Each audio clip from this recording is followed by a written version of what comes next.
Hello everyone and welcome back to Farcon Technologies. Another day, another video. So in today's video, I will be going over the packet tracer 13312, configure a WPA2 enterprise WLAN on a wireless LAN controller, aka WLC. So in my previous video, I did kind of the same thing, but I did it on the personal network, on a personal, wireless LAN. But here, it's going to be a enterprise wireless LAN, and that is why we have a radius server, as you can see here.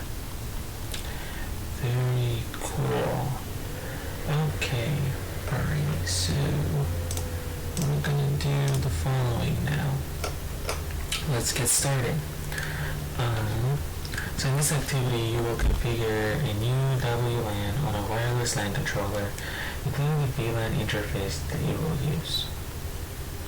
Okay, you will configure the WLAN to use radius server and a WPA enterprise to authenticate users. You will also configure the WLC to use SNMP server, which is Simple Network Management Protocol server. Configure a new Vlan interface on WLC. Okay. Configure a new Configure a new Vlan interface on WLC. Configure a new WLAN on a WLC. Configure a new scope on the WLC internal DHCP server. Okay. Configure the WLC with the SNMP settings. Configure WLC to use radius server to authenticate WLAN users. Okay. Secure a WLAN with the WPA2 enterprise. Connect host to the new WLC.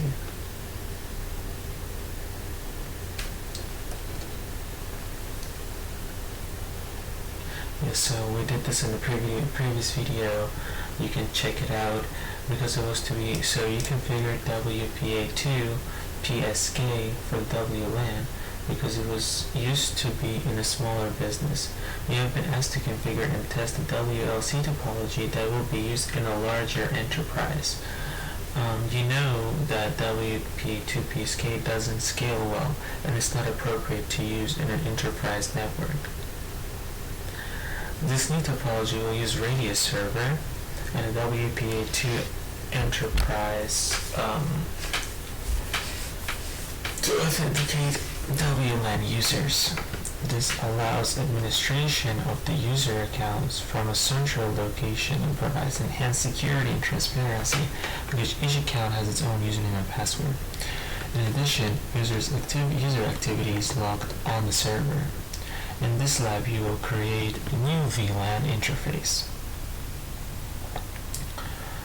Use that interface to create a new WLAN and secure the WLAN with WLAN with the WPA2 enterprise. You will also configure the WLC to use the enterprise radius server to authenticate users. In addition, you will configure the WLC to use the SNMP server. Create a new WLAN. Create a new VLAN interface. Each WLAN requires a virtual interface on a WLC. Okay. And so, talking about the virtual interfaces on the WLC. So the virtual interfaces, right? They're facing wireless clients, like when the controller is relaying client DHCP requests, performing client web authentication, and it pretty much supports the client mobility as well.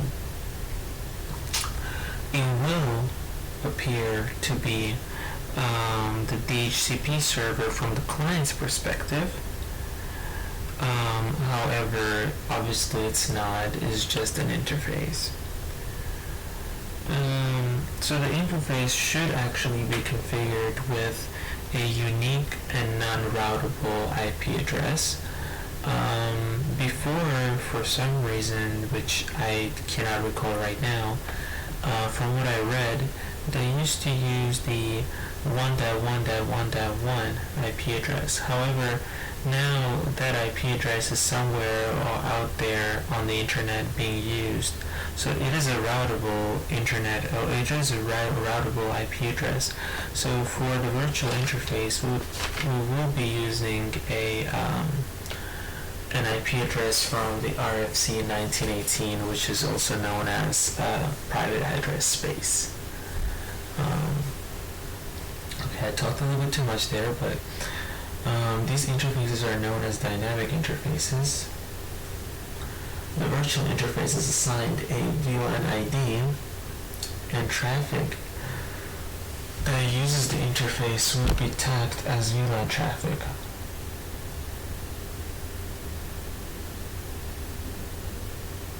Okay, that's why the connection between the APs and WLC and the router are over trunk ports. Yes, for the traffic from multiple WLANs to be transported through the network, the traffic for the WLAN VLANs must be trunked. Open the browser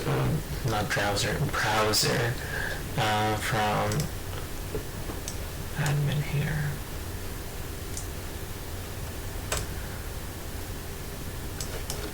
So I'm guessing it stayed the same, maybe. So let's go to HTTPS. It would have been the same from the previous exercise, which it actually did, and did stay the same.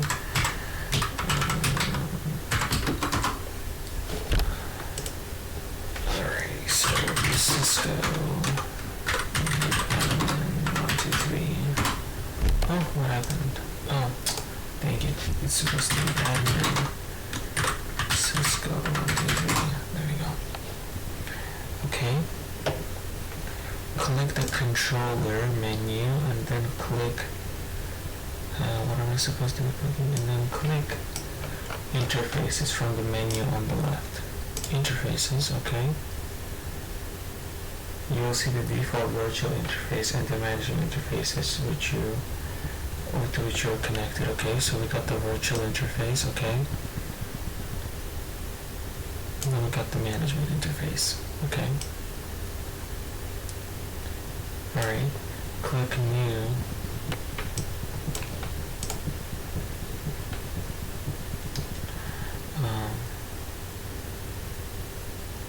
Enter the name for the new interface.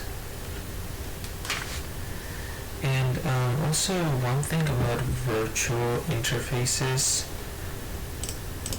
so I'm just a bit confused as to why, with the virtual interfaces here it says that these interfaces are known as dynamic interfaces, which I from what I read, virtual interfaces are different from dynamic interfaces.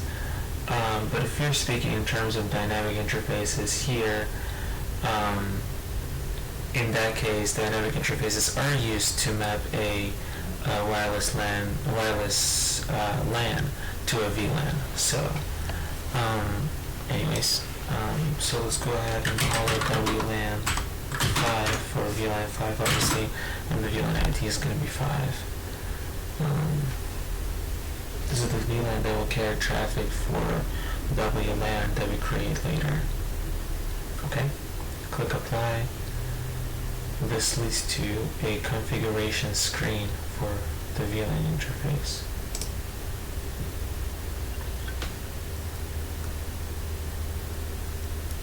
Okay. First configure the interface to use physical port number. So physical port number 1. Multiple VLAN interfaces can use the same physical port because the physical interfaces are all dedicated trunk ports. Yes. Okay. So pretty much if you had like VLAN 10, VLAN 50 or whatever, they could all use the same port.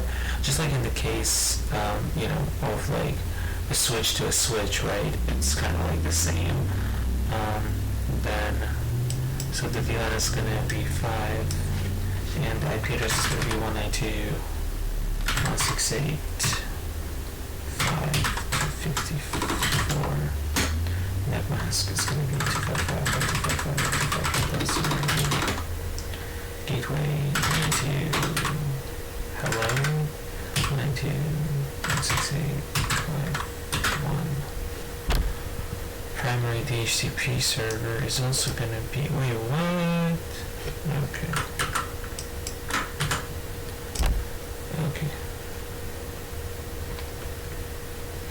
User traffic for the WLAN that uses the Vlan interface will be on the 192.168.50.24 network. The default gateway is added. The default is the address of an interface on the router 1. If the HCP pool has been configured on the router, the address that you configure here for the HCP tells the WLC to forward all DHCP requests that it receives from host on the WLAN to the DHCP server on the router. Makes sense. Be sure to click apply and then to enact your changes and click OK to respond to the warning message. Okay, let's do this. Apply. OK.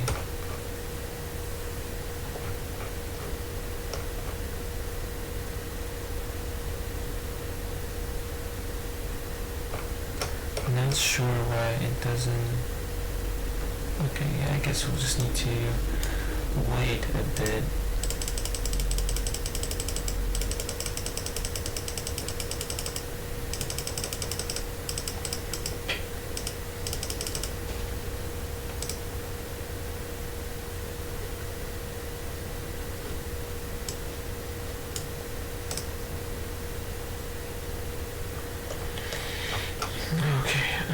So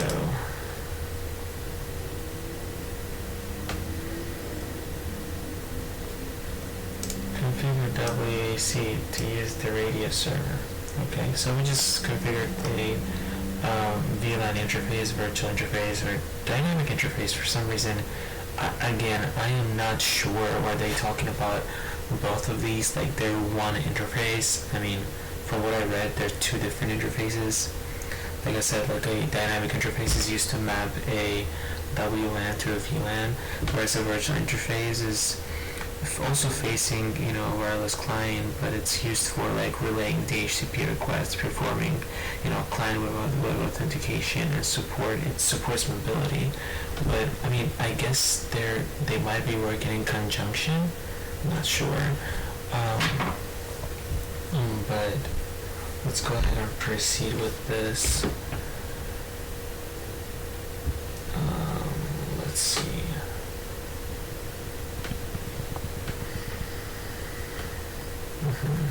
So configure so WPA2 Enterprise uses an external radius server to authenticate WLAN users.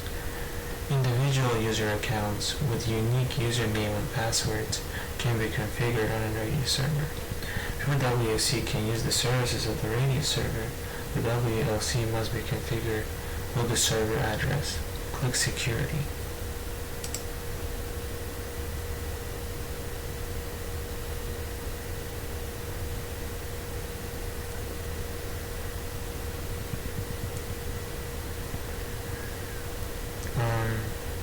Click New. Okay. The radius server will authenticate the WLC. The radius server will authenticate the WLC before it will allow the WLC to access the user account's information on the server. This requires a shared value. Use Cisco 123.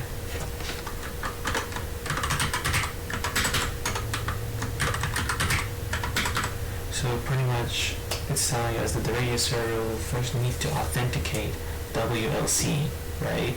Before it will allow the WLC to access the user account's information that's on the server, right? So for example, when we're trying to log into the AP, from my understanding here, when we're trying to log into the AP, the server needs to first, obviously authenticate the WLC to make sure that it's a trusted controller, and then it will let the WLC to access the user account information that's on the server.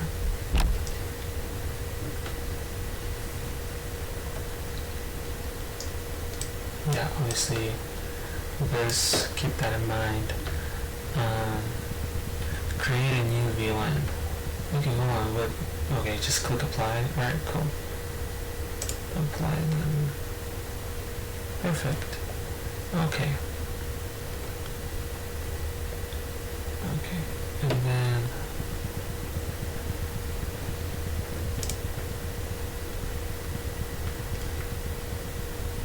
create new, go.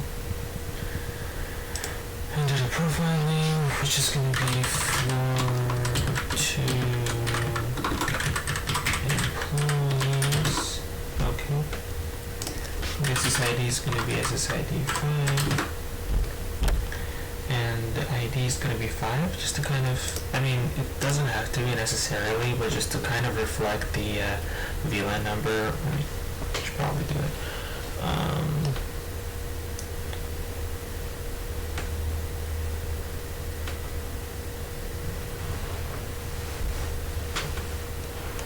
Apply. Now that the VLAN has been created, you can view features on the network. Click enabled, obviously. It's a common mistake to accidentally skip this step, yeah. Choose VLAN interface.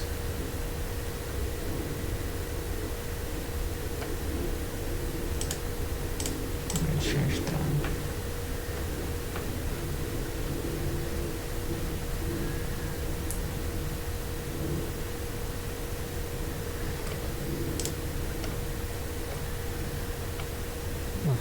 So Flex Connect, I explained about Flex Connect in my previous video. You can go ahead and check that out. I didn't go into too much details. I didn't go too deep into my explanation, but I mean, I covered the things that I know. Click apply.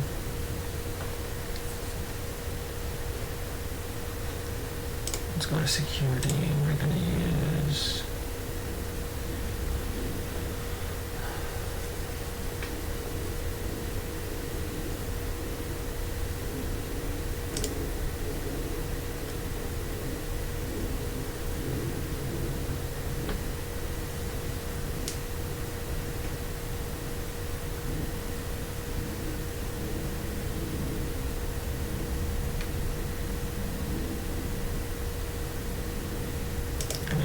these, and then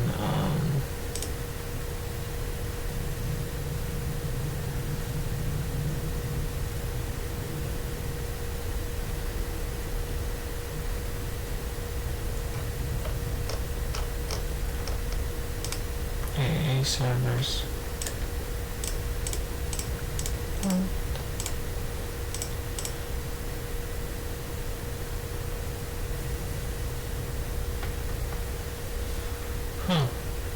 Where are our servers? Security? What is going on? Why didn't I just... Oh, dang it, I didn't put in the server IP address though. Dang. Okay.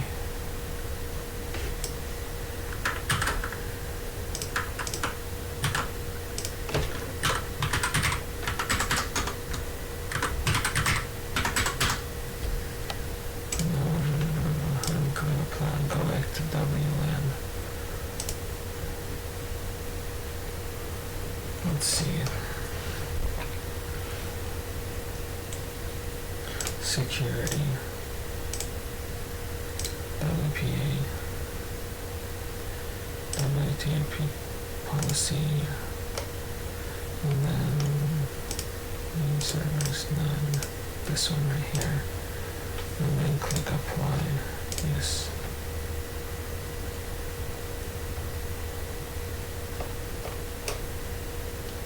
Configure DHCP scope. The WLC offers its own internal DHCP server. Okay, Cisco recommends that WLAN DHCP server not be used for high volume DHCP services, such as the required by larger user VLANs. However, in small networks, the DHCP server can be used to provide IP addresses to labs that are connected to the wire management network. In this step, we will configure a DHCP scope on the WLC and use it to address lab 1.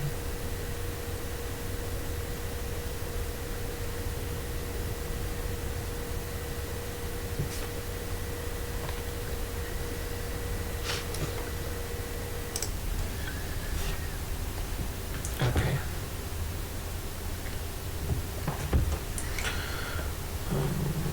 Click controllers.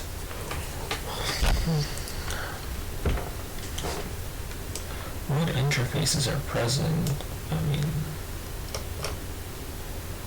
I only see, you gotta click on interfaces. Yeah, so I see these interfaces here. Click management interface.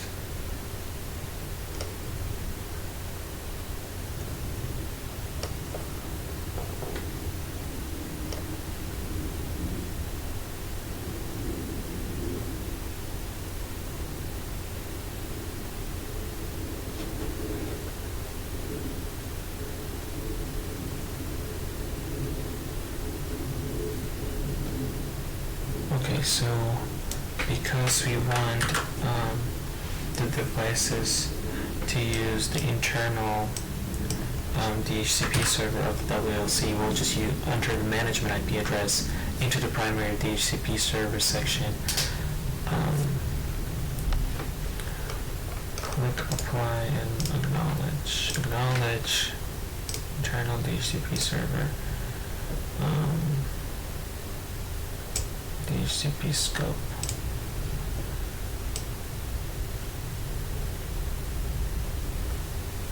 Create new.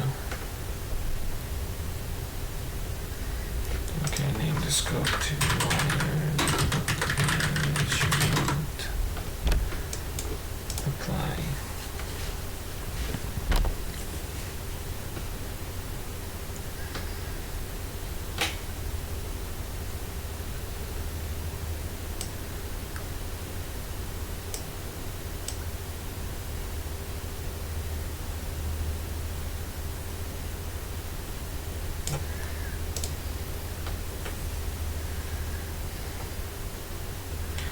Pool start 192.168.200.240.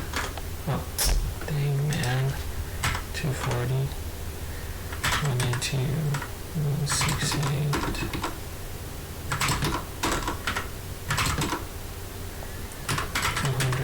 200.249. Status enable. Provide the values for network default routers from the information gathered in step 1C. Okay, yeah, so it's gonna be 192.168. Wait, what is going on? 249, man. 249.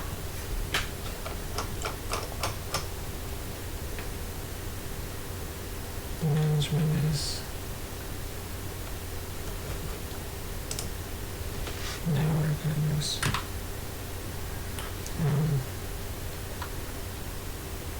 0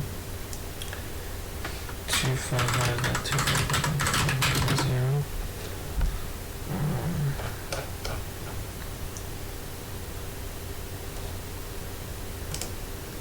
Default routers. Default routers.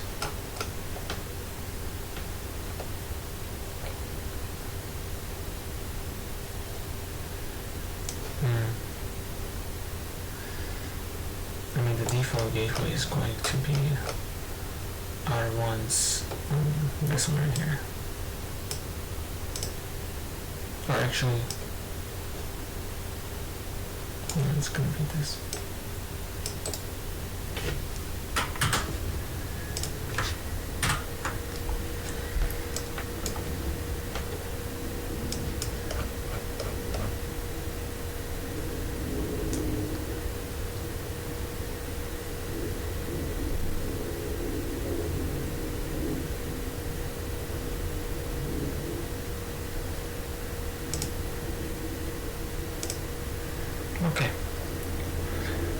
So the internal DHCP server will now provide address to lab 1. Okay, after a brief delay, when lab 1 has its address, the CapWeb tunnel will be established, and lab will be able to provide access to floor 2 employees. If you move the mouse over lab 1 in topology, you should see its IP address, the status of the CapWeb tunnel, and the WLAN that lab 1 is providing access to. Let's go ahead and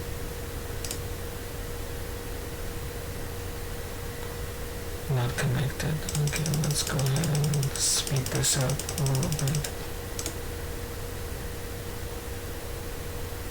Okay, so you can see that it's connected now. It's providing, so you got the address, you got the 240 address, CapWeb tunnel connected to the WLC, okay, to 254.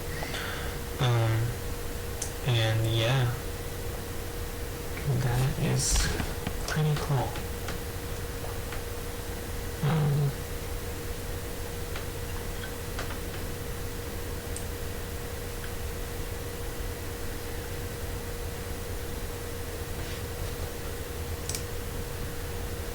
Okay, so now I'll just click management. Let's build this in a B. Click tap receivers, and then click new. Enter the community name WLAN S7P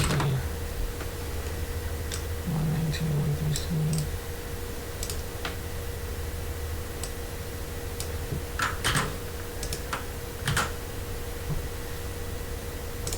That is the IP address of our radio service, I believe. Server, yes. Oh, wait. Oh yeah, maybe there's like a...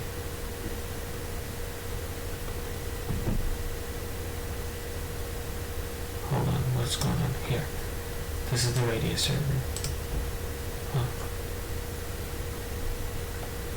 Oh no, that's what we entered, right? Dude, I'm lost. Yeah, okay, so that's what we entered. Cool. Alright, perfect. Okay, now.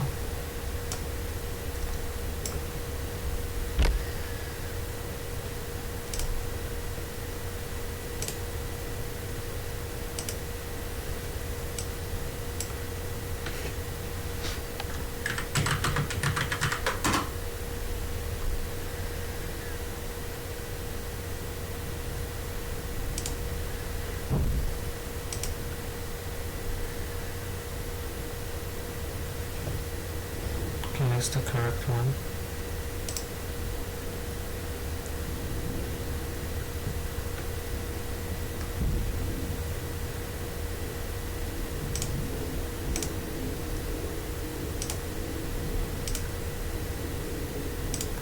And then there's like different authentication methods. Obviously, the protected EAP is used for this case.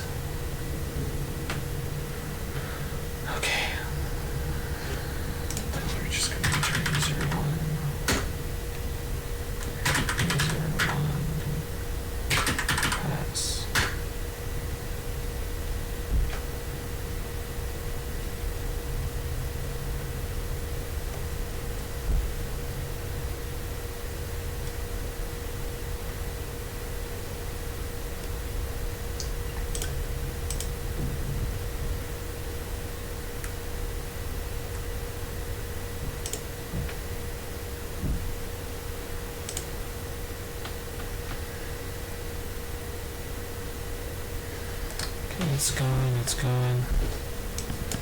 Let's speed this up. Let's see.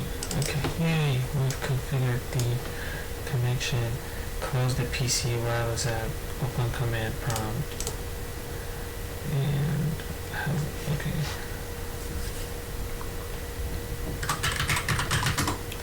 As you can see, 192.168.52 is the IPv4 address, okay.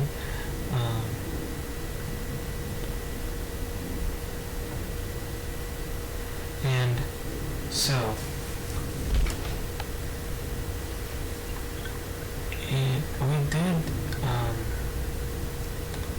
So we did enable the DHCP server for this pool. However,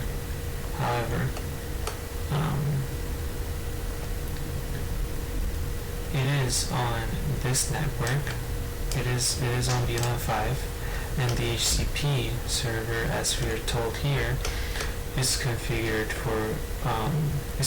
on router 5 here, right? And so that's why we specify primary DHCP server. So that's what the client went to the router for its DHCP, its address, right? Its IP address. Okay, that would be. Oh man, I'm interested. Hold on, I think we can monitor and detail. Yeah, and as you can see, the AP obtained this IP address because we specified the DHCP pool here. Yeah. Okay. And then from here, we just want to ping. We just want to ping what do we want to ping? The default gateway, switch 1, and the radio server. So 192.168.5.1. Okay.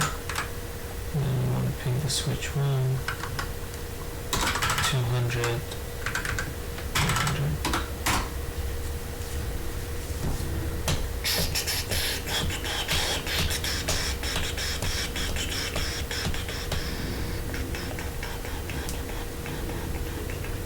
Okay, there we go. Alright. And then also, what did he tell me to ping? The radio server. I mean, we obviously have a connection to the radio server, but let's see, 172.31.1.24. Yep.